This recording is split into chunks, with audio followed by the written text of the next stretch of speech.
ದೇವರ ಪರಿಶುದ್ಧುಳ್ಳ ನಾಮಕ್ಕೆ ಸ್ತೋತ್ರ. ಈ ಮುಂಚಾನೆ ಸಮಯದಲ್ಲಿ ಕರ್ತನ ವಾಕ್ಯವನ್ನು ಕೇಳತಕ್ಕಂಥ ಒಂದು ಅವಕಾಶವನ್ನು ಭಿಕ್ಷೆ ಮಾಧ್ಯಮದ ಮುಖಾಂತರ ನಮಗೆ ಆತನು ಕೊಟ್ಟಿದ್ದಾನೆ. ಮುಂಚಾನೆಯ ಮುತ್ತು ಎಂಬಂಥ ಈ ಒಂದು ಆತ್ಮಿಕ ಸಂಚಿಕೆಯೆಡೆಗೆ ನಾವು ನಿಮ್ಮನ್ನು ಆಹ್ವಾನಿಸುವವರಾಗಿದ್ದೇವೆ. ಪ್ರಿಯರೇ, ದೇವರ ವಾಕ್ಯದ ಕಡೆಗೆ ನಾವು ಹೋಗೋಣ. ಕೀರ್ತನೆಗಳು 1 ಆರಂಭದ ವಚನ ಹೇಳ್ತದೆ, ದುಷ್ಟರ ಮತ್ತು ಪಾಪಾತ್ಮರ ಧರ್ಮನಿಂದಕರ ಕುರಿತಾಗಿ ಮಾತನಾಡ್ತದೆ. ಆದರೆ 2ನೇ ವಚನ, ಯಾವನು ಯೆಹೋವನ ಧರ್ಮಶಾಸ್ತ್ರದಲ್ಲಿ ಆನಂದ ಪಡುವವನಾಗಿ ಅದನ್ನೇ ಹಗಲಿರುಳು ಧ್ಯಾನಿಸುವನು ಅವನು ಎಷ್ಟೋ ಧನ್ಯನು. ಅವನು ನೀರಿನ ಕಾಲುವೆಗಳ ಬಳಿಯಲ್ಲಿ ಬೆಳೆದಿರುವ ಮರದ ಹಾಗಿರುವನು. ಅಂಥ ಮರವು ತಕ್ಕ ಕಾಲದಲ್ಲಿ ಫಲ ಕೊಡುತ್ತದಲ್ಲ, ಅದರ ಎಲೆ ಬಾಡುವುದೇ ಇಲ್ಲ. ಅದರಂತೆ ಅವನ ಕಾರ್ಯವೆಲ್ಲವೂ ಸಫಲವಾಗುವುದು ಎಂಬುದಾಗಿ ದೇವರ ವಾಕ್ಯ ಇಲ್ಲಿ ತಿಳಿಸುವಂಥದ್ದಾಗಿದೆ. ಇಲ್ಲಿ 2 ರೀತಿಯ ಮಾರ್ಗ ನಮಗೆ ಕೊಡಲ್ಪಟ್ಟಿದೆ, ಅಥವಾ ಒಂದು ಮುಖ್ಯವಾದ ತಾತ್ಪರ್ಯ ನಮ್ಮ ಮುಂದೆ ಇಡಲ್ಪಟ್ಟಿದೆ. ಅಲ್ಲಿ ಹೇಳ್ತಾ ಉಂಟು, ಯಾವನು ಯೆಹೋವನ ಧರ್ಮಶಾಸ್ತ್ರದಲ್ಲಿ ಆನಂದ ಪಡುವವನಾಗಿ ಅದನ್ನು ಹಗಲಿರುಳು ಧ್ಯಾನಿಸುವವನು ಎಂಬುದಾಗಿ. ಅಂದರೆ ಸಾಮಾನ್ಯವಾಗಿ ವಾಕ್ಯವನ್ನು ಕೇಳುವುದಿದೆ, ವಾಕ್ಯವನ್ನು ಓದುವಂಥ ಅನುಭವವು ನಮ್ಮೆಲ್ಲರಿಗಿರುವಂಥದ್ದಾಗಿದೆ. ಆದರೆ ದೇವರೊಂದು ವಿಭಿನ್ನವಾದ ಒಂದು ಸಂಗತಿಯನ್ನು ನಮ್ಮಿಂದ ಕೂಡ ಆತನು ಅಪೇಕ್ಷಿಸುವವನಾಗಿದ್ದಾನೆ. ಬರೆಯುವರು ವಾಕ್ಯವನ್ನು ಓದುವವರು ಮಾತ್ರ ಆಗಬಾರ್ದು, ಕೇಳುವವರು ಮಾತ್ರ ಆಗಬಾರ್ದು. ಇವರು ಅದರಲ್ಲಿ ಅಡಕವಾಗಿರುವಂತಹ ಆಶೀರ್ವಾದವನ್ನು ಪಡೆದುಕೊಳ್ಳಬೇಕೆಂಬುದಾಗಿ. ಯಾಕೆಂಬುದಾಗಿ ಹೇಳಿದರೆ, ದೇವರ ವಾಕ್ಯದಲ್ಲಿ ಆದರಣೆ, ಸಮಾಧಾನ, ನಂಬಿಕೆ, ನಿರೀಕ್ಷೆ, ಬಿಡುಗಡೆ, ಸಂರಕ್ಷಣೆ, ಬಿಡುಗಡೆ, ಮನಃಶಾಂತಿ, ಧೈರ್ಯ, ನಿತ್ಯತ್ವ, ಹೀಗೆ ಹಲವಾರು ಆಶೀರ್ವಾದಗಳು ಕೊಡಲ್ಪಟ್ಟಿದೆ. ಈ ಎಲ್ಲ ಆಶೀರ್ವಾದಗಳು ನಮ್ಮ ಪಾಲಾಗುವುದೆಂಬುದಾಗಿ ಹೇಳಿದರೆ, ನಾವು ಓದಿದಂಥ ವಚನ ಹೇಳಿದ ಹಾಗೆಯೇ ನಾವು ಫಲ ಕೊಡುವವರಾಗಿರುವಂಥವರಾಗಿದ್ದೇವೆ. ಅಷ್ಟು ಮಾತ್ರವಲ್ಲ, ನಮ್ಮ ಕಾರ್ಯಗಳೆಲ್ಲ ಏನಾಗಿದೆ, ಸಫಲ ಆಗುವಂಥದ್ದಾಗಿದೆ ಎಂಬುದಾಗಿ ದೇವರ ವಾಕ್ಯ ನಮಗೆ ಹೇಳ್ತದೆ. ಈಗ ಫಲಭರಿತರಾಗಬೇಕು, ನಮ್ಮ ಕಾರ್ಯಗಳು ಸಫಲ ಆಗಬೇಕು. ಅಂದರೆ ನಾವು ಬಯಸಿದಾಗೆ ಯಾವುದಾಗುವುದಿಲ್ಲ, ಅದಕ್ಕೆ ಅದರದ್ದೇ ಆದ ಕೆಲವು ಗುಣಮಟ್ಟಗಳಿದೆ. ಈಗ ಒಂದು ಕಡೆಯಲ್ಲಿ ಕೆಲಸಕ್ಕೆ ನಮ್ಮನ್ನು ಕರೀತಾರೆ, ನಮಗೆ ಒಳ್ಳೆಯ ಸಂಬಳ ಬೇಕೆಂಬುದಾಗಿ ಹೇಳುವಾಗ, ನಾನು ಹೇಗೋ ಇದ್ದು ಅಲ್ಲಿ ಹೋಗಿ ಏನೋ ಹೇಗೆ ಬೇಕಾದ್ರೆ ಕೆಲಸ ಮಾಡಿದರೆ ನನಗೆ ಒಳ್ಳೆಯ ಸಂಬಳ ಬರುತ್ತಾ? ಬರೋದಿಲ್ಲ. ಮತ್ತು ಅವರೇನು ಬಯಸ್ತಾರೆ, ಅವರು ಹೇಳಿದಾಗೆ ನಾವಿರಬೇಕು. ಅಂದರೆ ಅದಕ್ಕೆ ಬೇಕಾದ ಅರ್ಹತೆ, ಗುಣಮಟ್ಟ ಅದೆಲ್ಲವನ್ನು ಅವ್ರು ಬಯಸ್ತಾರೆ. ಬಯಸಿ ಅದಕ್ಕೆ ತಕ್ಕದಾದ ರೀತಿಯಲ್ಲಿ ನಾವು ಅವ್ರನ್ನು ಹೊಂದಿಕೊಂಡಾಗ ಅದರಿಂದ ಬರಬೇಕಾದಂಥ ಆದಾಯವನ್ನು ನಾವು ಪಡ್ಕೊಳ್ತೇವೆ. ಲೋಕದಲ್ಲಿ ಸಾಮಾನ್ಯವಾಗಿ ನಮಗೆ ಗೊತ್ತಿರುವಂಥ ಒಂದು ವಿಷಯ ಅದಾಗಿದೆ. ಅದನ್ನೇ ದೇವರ ವಾಕ್ಯದ ಕಡೆಗೆ ಬರುವಾಗ ಸುಮ್ಮನೆ ಯಾರು ಫಲಭರಿತರಾಗುವುದಿಲ್ಲ, ಸುಮ್ಮನೆ ಯಾರ ಕಾರ್ಯವು ಸಫಲ ಆಗುವುದಿಲ್ಲ. ಅದರಿಂದ ಮೊದಲು ನಮಗೆ ಅರಿತುಕೊಳ್ಳಬೇಕಾಗಿದೆ, ದೇವರ ವಾಕ್ಯ ನಮಗೆ ಯಾಕೆ ಕೊಡಲ್ಪಟ್ಟಿದೆ, ಅದರ ಸಾಮರ್ಥ್ಯವನ್ನು ನಾವು ಅರಿತುಕೊಳ್ಬೇಕಾಗಿದೆ. ಮತ್ತು 2ನೇದು, ಅದರ ಅರಿವು ನಮಗೆ ಬೇಕಾಗಿದೆ. ಹೌದು, ದೇವರ ವಾಕ್ಯದ ಆ ಒಂದು ಆಳತೆಯಲ್ಲಿ ನಾವು ದೇವರ ವಾಕ್ಯವನ್ನು ಓದುವುದು ಮಾತ್ರ ಅಲ್ಲ, ಅದನ್ನು ನಾವು ಧ್ಯಾನಿಸುವಾಗ ಅದರ ಸಾಮರ್ಥ್ಯ, ಅರಿವನ್ನು ಅರಿತುಕೊಂಡು ತಿಳುವಳಿಕೆಯನ್ನು ಹೊಂದಿಕೊಂಡು ಆ ವಾಕ್ಯದ ಮೂಲಕ ದೇವರನ್ನು ನಾವು ಹೇಗೆ ಸನ್ಮಾನಿಸಬಹುದು ಅದನ್ನು ಕೂಡ ತಿಳ್ಕೊಳ್ಳಿಕ್ಕೆ ನಮಗೆ ಸಾಧ್ಯ ಆಗ್ತದೆ. ಇಲ್ಲಿ ಒಂದು ಧನ್ಯತೆಯ ಬಗ್ಗೆ ಇಲ್ಲಿ ಮಾತಾಡ್ತದೆ. ಅದೇನಂತಂದ್ರೆ, ದೇವರು ತನ್ನನ್ನು ಪ್ರೀತಿಸುವವರ ಹಿತಕ್ಕಾಗಿ ತನ್ನ ವಾಕ್ಯವನ್ನು ನಮಗೆ ಕೊಟ್ಟಿದ್ದಾನೆ. ಹೌದು, ಅದೇ ಅಲ್ಲಿ ಹೇಳುವಂಥದ್ದು. ಅದೇನು ಹೇಳಿದ, ಈ ಪ್ರೀತಿಸುವವರ ಹಿತ ಎಂಬುದಾಗಿ ಹೇಳಿದರೆ, ಯಾರು ದೇವರನ್ನು ಹಾಗಾದ್ರೆ ಪ್ರೀತಿಸುವುದು? ಎಲ್ಲರೂ ಪ್ರೀತಿಸ್ತಾರೆ. ಆದರೆ ಅದರಲ್ಲೂ ಒಂದು ಮಟ್ಟ ಇದೆ. ಅದೇನು, ಹಗಲಿರುಳು ಆತನ ವಾಕ್ಯವನ್ನು ಧ್ಯಾನಿಸ, ಅದು ಮುಖ್ಯವಾದದ್ದು. ಅಲ್ಲಿ ಅದಕ್ಕೆ ದೇವರ ಹೇಳಿದಾಗ ಧನ್ಯತೆ ಏನೆಂಬುದಾಗಿ ಹೇಳಿದರೆ, ಅಲ್ಲಿ ಹೇಳ್ತಾ ಉಂಟು ಆನಂದ ಪಡುವಂಥದ್ದು. ಇವತ್ತು ಆನಂದ, ರಿಜಾಯ್ಸಿಂಗ್ ಎಂಬುದಾಗಿ ನಾವೊಂದು ವೇಳೆ ಆಂಗ್ಲ ಭಾಷೆಯಲ್ಲಿ ಹೇಳಬಹುದು. ಸಾಧಾರಣವಾದ ಒಂದು ಸಮಾಧಾನ ಅಥವಾ ಸಾಧಾರಣವಾದ ಒಂದು ಸಂತೋಷವಲ್ಲ, ಇದು ನಮ್ಮ ಆಂತರ್ಯದಿಂದ ನಮ್ಮ ಹೃದಯದಿಂದ ಉಕ್ಕಿ ಬರುವಂಥ ಒಂದು ಆನಂದ, ಅದು ಈ ಲೋಕದಲ್ಲಿ ಯಾವುದರಿಂದ ನಮಗೆ ಹೊಂದಿಕೊಳ್ಳಿಕ್ಕೆ ಸಾಧ್ಯ ಇಲ್ಲ. ಲೋಕದ ಒಂದು ವಿಷಯಗಳಲ್ಲಿ, ಆ ವ್ಯರ್ಥವಾದ ವಿಷಯಗಳಲ್ಲಿ ಆನಂದ ಪಡುವಂಥ ಸಂಗತಿಗಳಲ್ಲ, ಅಥವಾ ಪಾಪದ ಕಾರ್ಯಗಳಲ್ಲಿ ಆಸಕ್ತರಾಗಿರುವಂಥದ್ದಲ್ಲ. ದೇವರು ಮೆಚ್ಚುವಂಥ ಜೀವಿತವನ್ನು ಮಾಡುವಂಥ ಸಂಗತಿಗಳಾಗಿದೆ ಇದು. ಅದರಲ್ಲಿ ನಾವು ಆನಂದ ಪಡಲಿಕ್ಕೆ ಸಾಧ್ಯವಾಗ್ತದೆ. ಈಗ ಯೆರೆಮೀಯ 17 ಅಲ್ಲಿ ಕೂಡ ಇದಕ್ಕೆ ಅನುಗುಣವಾದಂಥ ಒಂದು ವಚನ ಇದೆ. ಅಂದರೆ ಯಾರು ಜಯವನ್ನು ಕಾಣುವುದಕ್ಕೆ ಸಾಧ್ಯ, ಹೇಗೆ, ಯಾವ ರೀತಿ ನಮಗೆ ಬರುವಂಥ ಸ್ಥಿತಿಗತಿಗಳಲ್ಲಿ ಯೆರೆಮೀಯ 17:7 ವಚನ ನೋಡಿ ಏನು ಹೇಳ್ತದೆ ನೋಡಿ. ಯಾವನು ಯೆಹೋವನಲ್ಲಿ ನಂಬಿಕೆ ಇಟ್ಟಿದ್ದಾನೋ, ಯಾವನಿಗೆ ಯೆಹೋವನು ಭರವಸವಾಗಿದ್ದಾನೋ ಅವನು ಧನ್ಯನು. ನೀರಾವರಿಯಲ್ಲಿ ನೆಡಲ್ಪಟ್ಟು ಹೊಳೆಯ ದಡದಲ್ಲಿ ತನ್ನ ಬೇರುಗಳನ್ನು ಹರಡಿ ಧಗೆಗೆ ಭಯಪಡದೆ ಹಸುರೆಲೆಯನ್ನು ಬಿಡುತ್ತಾ ಕ್ಷಾಮ ವರ್ಷದಲ್ಲಿಯೂ ನಿಶ್ಚಿಂತೆಯಾಗಿ ಸದಾ ಫಲ ಕೊಡುತ್ತಾ ಇರುವ ಮರಕ್ಕೆ ಸಮಾನನಾಗಿರುವನು.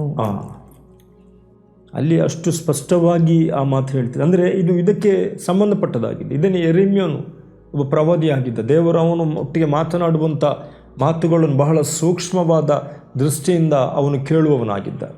ಸುಮ್ಮನೆ ಏನೋ ಕೇಳಿಕೊಂಡು ಗಡಿಬಿಡಿ ಮಾಡಿಕೊಂಡು ಏನೋ ಹೇಳ್ಕೊಂಡಿದ್ದಂಥ ವ್ಯಕ್ತಿ ಅಲ್ಲ. ದೇವರು ಏನು ಹೇಳಿದ್ನೋ ಅದನ್ನು ದೇವ ಜನರಿಗೆ, ಇಸ್ರೇಲಿಯರಿಗೆ, ಆತನ ಯಹೂದ್ಯರಿಗೆ ಅದನ್ನು ಇದ್ದ ಹಾಗೆಯೇ ಹೇಳ್ತಿದ್ದ. ನೋಡಿ, ನೀವು ಈ ರೀತಿ ಇದ್ದರೆ ಮಾತ್ರ, ಅದಕ್ಕೂ ಮೇಲಿನ ವಚನದಲ್ಲಿ ಅದೇ ಯಾವನು ಯೆಹೋವನಲ್ಲಿ ನಂಬಿಕೆ ಇಟ್ಟಿದ್ದಾನೋ, ಯಾವನಿಗೆ ಯೆಹೋವನು ಭರವಸವಾಗಿದ್ದಾನೋ ಅವನು ಯಾರಾಗಿದ್ದಾನಂತೆ.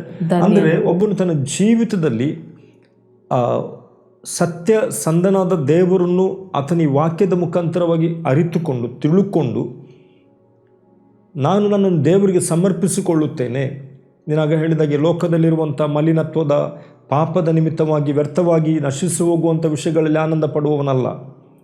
ಅದವನ ಜೀವಿತದ ಒಂದು ಅವಿಭಾಜ್ಯ ಅಂಗವಲ್ಲ. ಇವತ್ತು ನಾವು ನೋಡ್ತೇವೆ ಸಾಮಾನ್ಯವಾಗಿ ಲೋಕದ ಸ್ಥಿತಿಗತಿಗಳನ್ನು ನಾವು ನೋಡುವಾಗ, ಒಂದು ವೇಳೆ ಸಣ್ಣ ಮಕ್ಕಳ ಪರಿಸ್ಥಿತಿಗತಿಗಳನ್ನು ಕೂಡ ನಾವು ನೋಡುವಾಗ, ಪ್ರತಿಯೊಬ್ಬರೂ ಮೊಬೈಲ್ ಎಂಬಂಥ ಒಂದು ಸಾಧನದ ಮುಖಾಂತರವಾಗಿ ಅಥವಾ ಒಂದು ವೇಳೆ ದೂರದರ್ಶನಗಳಲ್ಲಿ ಬರುವಂಥ ಅನೇಕ ಕಾರ್ಯಕ್ರಮಗಳ ನಿಮಿತ್ತವಾಗಿ ಅದರಲ್ಲೇ ಆನಂದ ಪಡುವವರಾಗಿದ್ದಾರೆ. ಅದು ತಾತ್ಕಾಲಿಕವಾಗಿ ಇಲ್ಲವಾಗಿ ಹೋಗುವಂಥದ್ದು, ನಮ್ಮನ್ನು ನಷ್ಟಪಡಿಸುವಂಥದ್ದು. ಆದರೆ ಯಾರು ದೇವರ ಮೇಲೆ ಭರವಸೆ ಬಿಟ್ಟವರಾಗಿ ದೇವರ ವಾಕ್ಯದ ಕಡೆಗೆ ಗಮನ ಕೊಟ್ಟವರಾಗಿ, ನೀನಾಗ ಹೇಳಿದಾಗೆ ಅದನ್ನು ಅರಿತುಕೊಳ್ಳುವಂಥ ಸಾಮರ್ಥ್ಯ ಅವನಿಗೆ ಬೇಕು. ಅದರಿಂದ ಅವನು ತಿಳುವಳಿಕೆಯನ್ನು ಹೊಂದಿಕೊಂಡವನಾಗಬೇಕು. ಆಗ ಮಾತ್ರ ಅವನಿಗೆ ನಿಜವಾದ ಪರಲೋಕದ ಆನಂದ ಅವನು ಹೊಂದಿಕೊಳ್ಳುವುದಕ್ಕೆ ಸಾಧ್ಯ. ಆದ್ದರಿಂದ ನಮ್ಮ ಜೀವಿತವೇನಾಗಿ ಆಗಬೇಕೆಂಬುದಾಗಿ ಹೇಳಿದರೆ, ನಾವು ದೇವರಿಗೆ ಫಲ ಕೊಡುವವರಾಗಬೇಕೆಂಬುದಾಗಿ. ಅಷ್ಟು ಮಾತ್ರವಲ್ಲ, ನಮ್ಮ ಪ್ರತಿಯೊಂದು ಕಾರ್ಯಗಳೇನಾಗಬೇಕಂತೆ ಸಫಲ ಆಗಬೇಕು. ನಾವು ಯೆರೆಮೀಯದಲ್ಲಿ ಏನು ಓದಿದ್ದೇವೆ ಅಂತ ಹೇಳಿದರೆ, ನೀರಾವರಿಯಲ್ಲಿ ನೆಡಲ್ಪಟ್ಟು ಹೊಳೆಯ ದಡದಲ್ಲಿ ತನ್ನ ಬೇರುಗಳನ್ನು ಹರಡಿ ಧಗೆಗೆ ಭಯಪಡದೆ ಹಸುರೆಲೆಯನ್ನು ಬಿಡುತ್ತಾ ಕ್ಷಾಮ ವರ್ಷದಲ್ಲಿಯೂ ಅದು ನಿಶ್ಚಿಂತೆಯಾಗಿ ಸದಫಲ ಕೊಡ್ತದಂತೆ. ಅಂದರೆ ಇದೊಂದು ಪ್ರಬುದ್ಧನಾದಂಥ ವ್ಯಕ್ತಿಯ ಕುರಿತಾಗಿ ಮಾತನಾಡ್ತದೆ. ದೇವರ ವಾಕ್ಯವನ್ನು ಚೆನ್ನಾಗಿ ಅರಿತವನಾಗಿ, ಅವನು ದೇವರ ವಾಕ್ಯದ ನಿಮಿತ್ತವಾಗಿ ಬರುವಂಥ ಸಂದೇಶ ಉಪದೇಶಗಳನ್ನು ಕೇಳಿ ಅದಕ್ಕಾಗಿ ತನ್ನನ್ನು ಬಿಟ್ಟುಕೊಟ್ಟು ತಾನು ಸತ್ಯವೇದದ ಆಧಾರದ ಮೇರೆಗೆ ಜೀವಿಸ್ತೇನೆ, ಅದನ್ನು ತನ್ನ ಜೀವಿತಕ್ಕೆ ಅಳವಡಿಸಿಕೊಂಡು ಜೀವಿಸಬೇಕಾಗಿದೆ. ಮತ್ತು ಇಂಥವರು ಇಕ್ಕಟ್ಟುಗಳು, ಶೋಧನೆ ಬರುವಾಗ ಅದನ್ನು ಜಯಿಸ್ತಾರೆ ಅವರು. ಹೌದು, ಖಂಡಿತ. ಯಾವಾಗ ದೇವರ ವಾಕ್ಯವನ್ನು ನಮ್ಮ ಜೀವಿತದಲ್ಲಿ ಅಳವಡಿಸಿಕೊಂಡು ನಾವು ಜೀವಿಸ್ತೇವೋ ಆಗ ನಮ್ಮ ಜೀವಿತದಲ್ಲಿ ಬರುವಂಥ ಎಲ್ಲ ಶೋಧನೆಗಳನ್ನು ಜಯಿಸಿ ನಿಲ್ಲಲಿಕ್ಕೆ ಸಾಧ್ಯ ಆಗ್ತದೆ. ಮತ್ತು ಪ್ರತ್ಯೇಕವಾದ ನೀತಿಯುಳ್ಳ ಒಂದು ಪರಿಶುದ್ಧವಾದ ಒಂದು ಜೀವಿತ ಕೂಡ ಮಾಡಲಿಕ್ಕೆ ಸಹಾಯ ಆಗ್ತದೆ. ಮತ್ತು ವಾಕ್ಯದ ಬಗ್ಗೆ ಕೂಡ ನಾವು ಹೆಚ್ಚು ಆಸಕ್ತಿಯನ್ನಿಟ್ಟು ಅದರಲ್ಲಿ ಸಂತೃಪ್ತರಾಗಿ ಜೀವಿಸಲಿಕ್ಕೆ ಕೂಡ ಈ ವಾಕ್ಯವು ನಮ್ಮನ್ನು ಬಲಪಡಿಸುತ್ತದೆ. 119ನೇ ಕೀರ್ತನೆಯ 11ನೇ ವಚನ ಅಲ್ಲಿ ಬಹಳ ಸುಂದರವಾಗಿ ಕೊಡಲ್ಪಟ್ಟಿದೆ ನೋಡು. ನಿನಗೆ ವಿರೋಧವಾಗಿ ಪಾಪ ಮಾಡದಂತೆ ನಿನ್ನ ನುಡಿಗಳನ್ನು ನನ್ನ ಹೃದಯದಲ್ಲಿ ಇಟ್ಟುಕೊಂಡಿದ್ದೇನೆ. ಈಗ ಹೃದಯ ಬಹಳ ಪ್ರಮುಖವಾದ ಒಂದು ನಾವು ಹೇಳ್ಬೋದು, ಅದು ಕೇಂದ್ರ ಬಿಂದು. ಹೇಗೆಂದರೆ, ನಾವು ಶರೀರದಲ್ಲಿ ಆರೋಗ್ಯವಂತರಾಗಿರಬೇಕಾದ್ರೆ ಹೃದಯವು ಬಹಳ ಉತ್ತಮವಾಗಿ ಕೆಲಸ ಮಾಡಬೇಕು.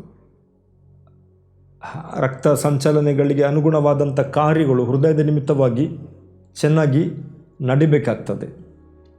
ಇಲ್ಲದ್ರೆ ಆ ವ್ಯಕ್ತಿಯು ಅಷ್ಟು ಆರೋಗ್ಯವಾಗಿರಲಿಕ್ಕೆ ಸಾಧ್ಯ ಇಲ್ಲ. ಅದಕ್ಕೆ ಸಾಮಾನ್ಯ ಹೇಳ್ತಾರೆ, ಎಷ್ಟು ವಯಸ್ಸಾದ ಮೇಲೆ ಹೃದಯ ಏನು ಮಾಡಿರಿ, ಮೆದುಳು ಚೆಕ್ ಮಾಡಿ ಅಂತ ಯಾರು ಹೇಳುವುದಿಲ್ಲ. ನಿಮ್ಮ ಹೃದಯವನ್ನು ನೀವೇನು ಮಾಡಿರಿ, ಹಾರ್ಟ್ ಸ್ಪೆಷಲಿಸ್ಟ್ ಹೋಗ್ರಿ. ಇಲ್ಲಿ ಹೃದಯದ ಬಗ್ಗೆ ಮಾತನಾಡ್ತಾ ಉಂಟು. ಅದೇ ರೀತಿ ಒಬ್ಬ ವ್ಯಕ್ತಿಯು ಕರ್ತನಿಗಾಗಿ ಫಲದಾಯಕವುಳ್ಳ ಜೀವಿತವನ್ನು ಮಾಡಬೇಕಾದ್ರೆ, ದೇವರಿಂದ ಅವನು ಸಫಲತೆಯನ್ನು ಪಡೆದುಕೊಳ್ಳಬೇಕಾದ್ರೆ, ಅವನು ತನ್ನ ಹೃದಯದಲ್ಲಿ ಹೆಚ್ಚಿನ ಪಾತ್ರತೆ, ಅಂದರೆ ಆ ದೇವರ ವಾಕ್ಯಕ್ಕೆ ಹೆಚ್ಚಿನ ಮಹತ್ವವನ್ನು ಕೊಡಬೇಕಾಗಿದೆ. ಓದಿದ ವಾಕ್ಯಗಳನ್ನು, ಅವನು ಕೇಳಿದ ವಾಕ್ಯಗಳನ್ನು ಅವನ ಹೃದಯದಲ್ಲಿ ಬಚ್ಚಿಟ್ಟು ಅದನ್ನು ಕಾಪಾಡಿಕೊಳ್ಬೇಕಾಗಿದೆ. ಆಗ ಮಾತ್ರ ಅವನು ಲೋಕದಲ್ಲಿ ನಾಗ ಹೇಳಿದ ಕಷ್ಟಗಳು ಬರ್ಬೋದು, ಇಕ್ಕಟ್ಟುಗಳು ಬರ್ಬೋದು, ಶೋಧನೆಗಳು ಬರ್ಬೋದು, ಕಷ್ಟಗಳು ಬರ್ಬೋದು, ಯಾವ ಒಂದು ಸಮಸ್ಯೆಗಳು ಬರುವುದಿಲ್ಲ ಎಂಬುದಾಗಿ ಯಾರಿಗೆ ಸಲ್ಲ. ಯಾವುದು ಬೇಕಾದರೆ ಬರ್ಬೋದು. ಆಗ ಅದರ ಮಧ್ಯದಲ್ಲಿ ಅವನು ಎಂಥವನಾಗಿರ್ತಾನೆ, ಆನಂದವುಳ್ಳವನಾಗಿರ್ತಾನೆ. ಯಾಕೆ? ಅವನ ಧ್ಯಾನ ಅಥವಾ ಅವನ ಆಲೋಚನೆಗಳು ದೇವರ ವಾಕ್ಯಕ್ಕೆ ಸಂಬಂಧಪಟ್ಟದ್ದು. ಅದಕ್ಕೆ ಅವನು ಹೇಳ್ತಿದ್ದಾನೆ, ನಿನಗೆ ವಿರುದ್ಧವಾಗಿ ಪಾಪ ಮಾಡದಂತೆ ನಿನ್ನ ನುಡಿಗಳನ್ನು ನನ್ನ ಹೃದಯದಲ್ಲಿ ಇಟ್ಟುಕೊಂಡಿದ್ದೇನೆ. ವ್ಯರ್ಥವಾದ ಬೇಡವಾದಂಥ ಸಂಗತಿಗಳ ಕಡೆಗೆ ಗಮನವಲ್ಲ, ದೇವರ ವಾಕ್ಯದ ಕಡೆಗೆ ಗಮನ. ಅದಕ್ಕಾಗಿ ಏನಾದರೂ ಪ್ರಯಾಸ ಪಡಬೇಕಾ? ಏನಾದರೂ ಡಿಗ್ರಿ ಸಂಪಾದನೆ ಮಾಡಬೇಕಾ? ಇಲ್ಲ, ಬೇಡ. ದೇವರ ಸಹಾಯವನ್ನು ಕೇಳಿಕೊಂಡಾಗ, ನಮ್ಮನ್ನು ಒಪ್ಪಿಸಿಕೊಟ್ಟಾಗ, ನಮ್ಮ ಜೀವಿತದಲ್ಲಿ ನಾವು ವಾಕ್ಯದಲ್ಲಿ ಬರೆಯಲ್ಪಟ್ಟಂಥ ವಾಕ್ಯಗನುಗುಣವಾದಂಥ ಆ ಸಫಲತೆಯನ್ನು ನಮ್ಮ ಜೀವಿತದಲ್ಲಿ ನಾವು ಕಾಣಲಿಕ್ಕೆ ಸಾಧ್ಯ ಉಂಟು. ಎಲ್ಲ ಎಂಬುದಾಗಿ ಇಲ್ಲ. ಆದರೆ ನೀನಾಗ ಹೇಳಿದಾಗ ಅದರಲ್ಲಿರುವಂಥ ಪ್ರತ್ಯೇಕತೆಯ ಬದುಕನ್ನು, ನೀತಿಯುಳ್ಳ ಜೀವಿತವನ್ನು, ಪರಿಶುದ್ಧವಾದಂಥ ಜೀವಿತವನ್ನು ನಾವು ಮಾಡುವುದಕ್ಕೆ ಆಸಕ್ತರಾಗಿ ಇರಬೇಕು. ಆಗ ನಾವೆಲ್ಲದರಲ್ಲಿ ಏನಾಗ್ತೇವೆ, ಸಂತೃಪ್ತರಾಗ್ತೇವೆ. ದೇವರಿಗೆ ಹೆಚ್ಚಿನ ಪ್ರಾಧಾನ್ಯತೆಯನ್ನು ಕೊಡಬೇಕು. ಅದಕ್ಕೆ ದೇವರ ವಾಕ್ಯ ಹೇಳ್ತದೆ, ಅವನು ಹಗಲಿರುಳು ನನ್ನ ಧರ್ಮಶಾಸ್ತ್ರವನ್ನು, ಅಂದರೆ ನನ್ನ ವಾಕ್ಯವನ್ನು ಅವನೇನು ಮಾಡಬೇಕಂತೆ, ಧ್ಯಾನಿಸಬೇಕೆಂಬುದಾಗಿ. ಸೊ ಪ್ರಿಯರೇ, ಆದ್ದರಿಂದ ನಾವು ಎಂಥ ಸ್ಥಿತಿಗತಿಗಳಲ್ಲಿ ಹಾದು ಹೋಗಬಹುದು ನಾವು ಚಿಂತಿಸುವುದು ಬೇಡ. ನಮಗೆ ಸತ್ಯವೇದ ಕೊಡಲ್ಪಟ್ಟಿದೆ. ಜೀವ ಸ್ವರೂಪನಾದ ಸತ್ಯಸಂಧನಾದ ದೇವರು ನಮ್ಮ ಮಧ್ಯದಲ್ಲಿದ್ದಾನೆ ಎಂಬಂಥ ಅನುಭವದೊಡೆಗೆ ನಾವು ನಡೆಸಲ್ಪಡುವಾಗ ನಮ್ಮ ಜೀವಿತವು ಸಫಲತೆಯನ್ನು ಕಾಣ್ತದೆ. ಪ್ರಾರ್ಥನೆ ಮಾಡೋಣ. ಕೃಪಾಭರಿತನಾದ ದೇವರೇ, ನಿನ್ನ ವಾಕ್ಯಕ್ಕೆ ಅನುಗುಣವಾಗಿ ನಾವು ಬದುಕಬೇಕಾಗಿದೆ. ನಾವು ಫಲಭರಿತರಾಗಬೇಕಾಗಿದೆ. ನಮ್ಮ ಕಾರ್ಯಗಳೆಲ್ಲವೂ ಸಫಲತೆಯನ್ನು ಕಾಣಬೇಕಾಗಿದೆ. ಅಪ್ಪ, ನಾವು ಕೇಳುವಂಥ ವಾಕ್ಯವನ್ನು ಬರೀ ಕೇಳುವವರಾಗಿರದೆ, ನಾವು ಓದುವ ವಾಕ್ಯವು ಬರೀ ಓದುವಂಥದ್ದಾಗಿರದೆ, ಅದನ್ನು ಧ್ಯಾನಿಸತಕ್ಕಂಥ ಹೃದಯ ಮನಸ್ಥಿತಿ ನಮ್ಮದಾಗಿ ನಾವು ನಿನ್ನ ವಾಕ್ಯಕ್ಕನುಸಾರವಾಗಿ ಮುಂದೆ ಸಾಗುವಂತೆ ನಮ್ಮನ್ನು ಬಲಪಡಿಸು, ಸಹಾಯ ಮಾಡು. ಯೇಸು ನಾಮದಲ್ಲಿ ಬೇಡಿದೆವೆ ಪ್ರೀತಿಯುಳ್ಳ ತಂದೆಯೇ, ಆಮೆನ್. ತಲುಪದ ಊರು ಇರಲೇಬಾರದು, ಸಭೆಯೂ ಇಲ್ಲದ ಗ್ರಾಮ ಇರಬಾರದೆಲ್ಲಿಯೂ. ವಾರ್ತೆ ತಲುಪದ ಊರು ಇರಲೇಬಾರದು, ಸಭೆಯೂ ಇಲ್ಲದ ಗ್ರಾಮ ಇರಬಾರದು.